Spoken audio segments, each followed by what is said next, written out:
जय हिंद, नमस्कार साथियों। स्वागत है आपका यूट्यूब के चैनल भाषा गणित में। तो हम पढ़ रहे थे कक्षा 10 के मैथ की क्लास की सीरीज में द्विघात समीकरण। तो द्विघात समीकरण से कुछ संख्याओं वाले सवाल आपके सामने प्रस्तुत करते हैं, जो आपके सामने लिखा गया है। क्या? दो संख्याओं के वर्गों का अंतर 180, छोटी संख्या का वर्ग बड़ी संख्या का 8 गुना है, तो दोनों संख्याएं ज्ञात करो। तो ये संख्याओं से संबंधित द्विघात समीकरण में दिया गया है, जो बहुत ही ध्यान से बारीकी से देखने लायक है। तो जब आप ध्यान से देखेंगे तभी आपको समझ में आएगा। तो आपको बताते हैं कैसे हल किया जाता है। संख्याओं वालों को क्या ज्ञात करना है? दो संख्याएं ज्ञात करना है। तो संख्या में किसकी बात हुई है? एक बड़ी संख्या की और एक छोटी संख्या की, और दोनों ही ज्ञात करना है। तो हम लिखेंगे माना बड़ी संख्या जो ज्ञात करना होता है उसी को माना जाता है। तो माना बड़ी संख्या क्या मानेंगे? x। दूसरा क्या है? छोटी संख्या के बारे में बात हुई है, तो छोटी संख्या बराबर y। छोटी संख्या क्या माना मैंने? y। जब बड़ी संख्या x माना और छोटी संख्या y माना, अब सवाल में क्या दिया गया है? दोनों संख्याओं के वर्ग, यानी दोनों संख्याओं का वर्ग करो। फिर कहता है दोनों संख्याओं के वर्गों का अंतर, फिर दोनों को घटा दो। अंतर का मतलब घटाना। कितना है? 180 है। तो जो कहता जाए वो करते जाओ। पहले बड़ी संख्या x मानी, दूसरी y मानी, फिर कहता है दोनों का वर्ग कर दो और आपस में घटा दो। तो घटाने पर क्या होता है? दोनों 180 हो जाती। समझ गए? तो समीकरण नंबर 1 आया। इन सवालों को पढ़ते जाओ और करते जाओ, सवाल अपने आप लग जाता है। फिर आगे क्या कहता है? छोटी संख्या का वर्ग। छोटी संख्या कौन सी है? y। तो इसका वर्ग क्या करोगे? y²। बड़ी संख्या कौन सी है? x का 8 गुना का मतलब गुणा। बड़ी संख्या क्या है? x का मतलब क्या है? 8 गुना। 8 गुना हो गई। समीकरण नंबर 2। अब क्या हुआ? समीकरण 2 बन गए। अब दोनों को आपस में हल करने से x और y के मान निकालेंगे। वही क्या होगी? x का जो मान होगा वो बड़ी संख्या होगी और y का मान जो होगा वही छोटी संख्या होगी। तो इन दोनों से मिलाकर हम समीकरण हल करते हैं और x और y के मान निकालते हैं। आइए हल करते हैं। तो यहाँ से हम y² का मान समीकरण नंबर 1 में यहाँ रखेंगे। कहाँ रखेंगे? इधर। तो लिखेंगे y² बराबर 8x समीकरण 1 में रखने पर ऐसा आपको लिखना पड़ेगा। रखने पर जब समीकरण 1 में y² की जगह 8x रखोगे तो क्या हो जाएगा? x² माइनस y² की जगह कितना? 8x। और जो 180 उधर है बराबर की इधर लाएंगे तो काय में हो जाएगा? माइनस में, बराबर 0। अब ये एक द्विघात समीकरण बन गया। अब द्विघात समीकरण के गुणनखंड करने हैं आपको। तो हमने बताया था क्या? अचर पद और x² के गुणांक को इधर गुणा में लिखते हैं, फिर ऐसा गुणनखंड निकालते हैं कि जोड़ने या घटाने पर बीच वाली संख्या यानी x का गुणांक आ जाए। तो x² का गुणांक 1 है तो उससे कोई लेना देना नहीं है। तो हम क्या करेंगे? 180 के ऐसे गुणनखंड करेंगे कि जोड़ने या घटाने पर 8 आ जाए। तो हम क्या लिख सकते हैं इसको? 18 गुणते 10। 18 गुणा 10 करेंगे तब भी 180 ही आएगा। और 18 में यदि 10 घटा देंगे तो कितना आएगा? 8। आपका गुणनखंड आया कि नहीं आया? तो इसको हल करते हैं। x² माइनस के सामने माइनस लगाएंगे। 18 में क्या करेंगे? 10 घटाएंगे और इंटू में x, और ये माइनस का माइनस लगाएंगे और 180 बराबर 0। इधर से अंदर माइनस का गुणा करेंगे और इधर से x का गुणा करेंगे। तो करते हैं एक्स स्क्वायर माइनस का 18x और माइनस माइनस प्लस 10 का x और माइनस 180 बराबर 0। अब इतने में देखोगे आप यहाँ पर x कॉमन, x का मतलब भाग देंगे, एक्स स्क्वायर में x का भाग देंगे कितना आएगा, x आएगा, माइनस 18x में x का भाग देंगे कितना आएगा, 18 आएगा। इसी तरह यहाँ 10 कॉमन लेंगे, 10 का भाग देंगे कितना, 10x में तो कितना आएगा x, और माइनस 180 में 10 का भाग देंगे कितना आएगा, 18 बराबर 0। अब इस पूरे में देखेंगे आप x माइनस 18 कॉमन है तो कॉमन करेंगे, यानी x माइनस 18 पूरे में भाग देंगे कितना आएगा, जो बचेगा x प्लस 10 बराबर 0। अब यहाँ से देखेंगे एक बार x माइनस 18 बराबर 0 और एक बार x प्लस 10 बराबर 0, तो x का मान 18 आएगा, एक बार x का माइनस का 10 आएगा। तो हम हमेशा धनात्मक मान लेते हैं, समझ गए। तो x बराबर x माइनस 18 बराबर 0 जब लेंगे तो x का मान कितना आया, 18। इसी प्रकार x प्लस 10 बराबर 0 और x बराबर यहाँ से माइनस 10। तो कौन सा मान लेंगे, धनात्मक वाला, क्योंकि संख्याएं हमेशा धनात्मक होती हैं, इसलिए हम ऋणात्मक मान नहीं लेंगे। तो आपका x का मान कितना आया, 18। अब x का मान यहाँ पर रखेंगे तब y का मान भी आएगा। तो रखते हैं समीकरण नंबर 2 में x बराबर 18 रखने पर, तो यहाँ से कितना आएगा, वाई स्क्वायर बराबर 8 गुणते x का मान कितना, 18। जब वाई स्क्वायर बराबर 18 में 8 का गुणा करेंगे तो 144।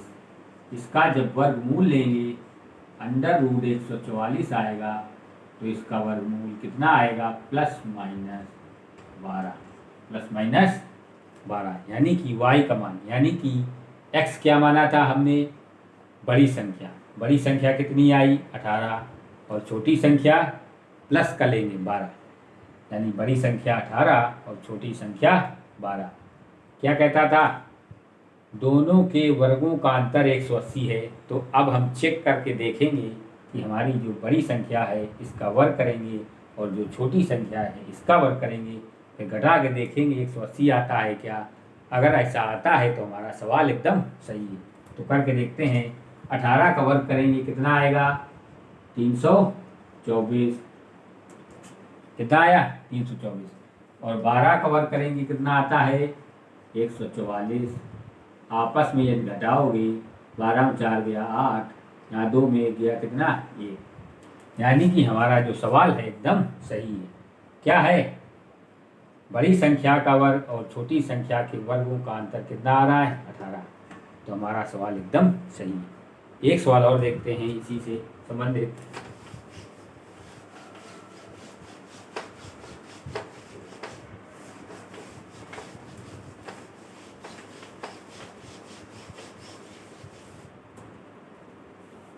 एक सवाल और देखते हैं, क्या कहता है सवाल, एक प्राकृतिक संख्या में 12 की वृद्धि की जाए तो क्या होता है। कहता है एक प्राकृतिक संख्या में, एक प्राकृतिक संख्या में यदि 12 की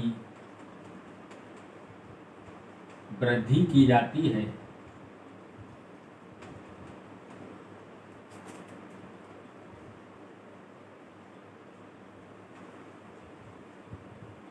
तो वह अपने व्युत्क्रम का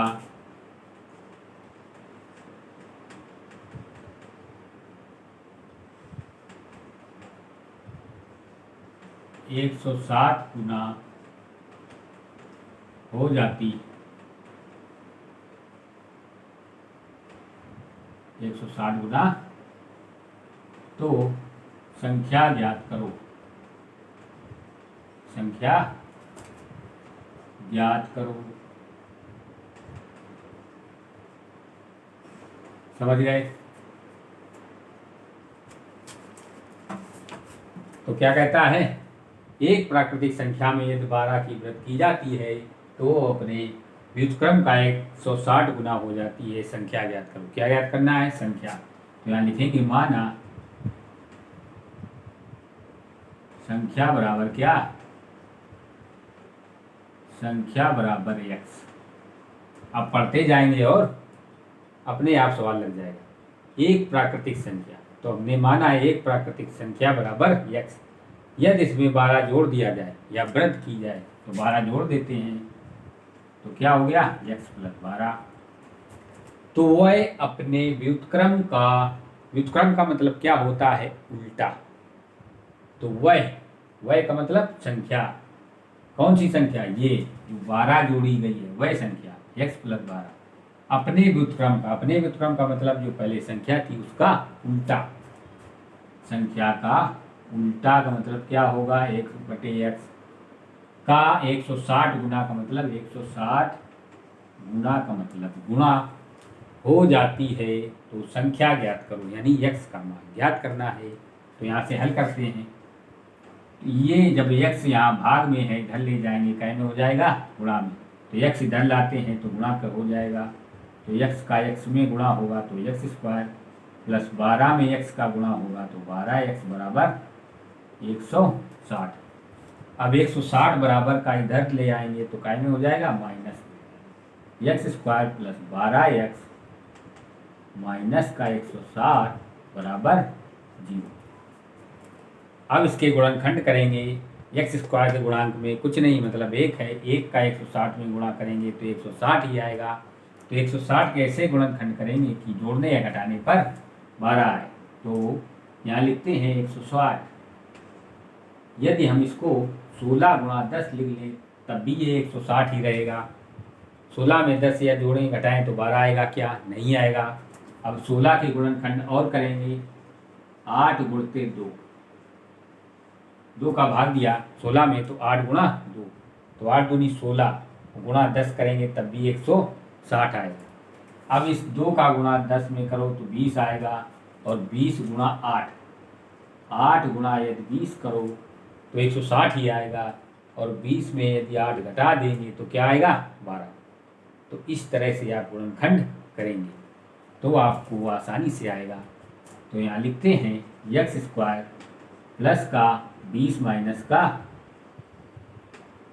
8 इंटू x माइनस 160 बराबर 0। अब यहाँ से x का अंदर गुणा करेंगे, कितना आएगा? 20x माइनस का 8x और माइनस का 160 बराबर 0। अब इतने में x कॉमन लेंगे और इधर 8 कॉमन लेंगे। जब x कॉमन लेंगे तो कितना आएगा? x प्लस 20 माइनस का 8 कॉमन लेंगे तो x माइनस माइनस प्लस हो जाएगा, प्लस का 20 बराबर 0। समझ गए? अब पूरे में x प्लस 20 कॉमन है तो x प्लस 20 तो बचा कितना? x माइनस 8 बराबर 0। एक बार x प्लस 20 बराबर 0 करेंगे तो x बराबर माइनस 20 आएगा। और एक बार x माइनस 8 बराबर 0 करेंगे तो x बराबर 8 आएगा। तो x प्लस 20 बराबर 0 तो x बराबर माइनस 20। एक बार करेंगे x माइनस 8 बराबर 0 तो x बराबर 8। तो हमारा आंसर कौन सा होगा? 8। क्यों? जो ऋणात्मक संख्या होगी वो संख्या ऋणात्मक नहीं होती। तो हम कौन सा मान लेंगे? x बराबर 8। अब इसको चेक करते हैं, हमारा जो x बराबर 8 आया है वो संख्या है क्या? तो यहाँ पर x का मान रख देंगे। ये दोनों पक्ष बराबर आते हैं तो हमारा उत्तर एकदम सही है।